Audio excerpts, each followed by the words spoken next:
Hi, boys and girls. It's good to see you again. As you can see, I'm in a different place.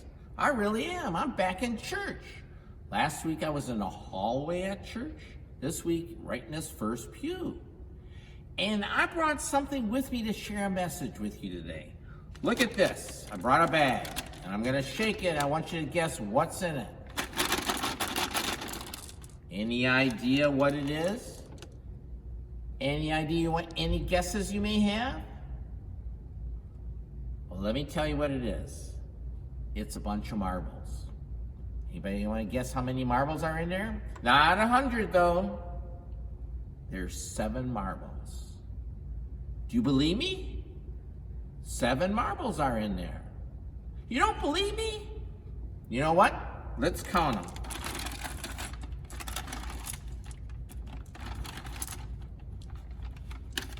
You count with me. 1, 2, 3, 4, 5, 6, 7. There's 7 marbles in there. Do you believe me now? You believe because I showed you the marbles and you heard them drop in there. Kind of goes along with a story in the Bible. The first day that Jesus rose from the dead, that night all the disciples were gathered together except for one who was not there. His name was Thomas. And Jesus showed himself to all the disciples. And they were so happy because they saw Jesus. They knew that he was really alive.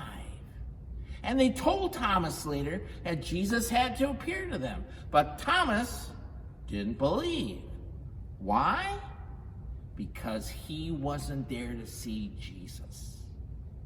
So the next Sunday, they're all gathered together again. This time Thomas is with them, and Jesus appears.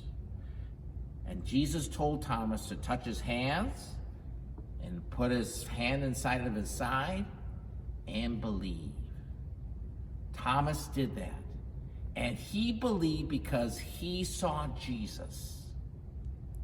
But Jesus said some good words for you and for me to know. He said, "Blessed are those who believe and yet have not seen."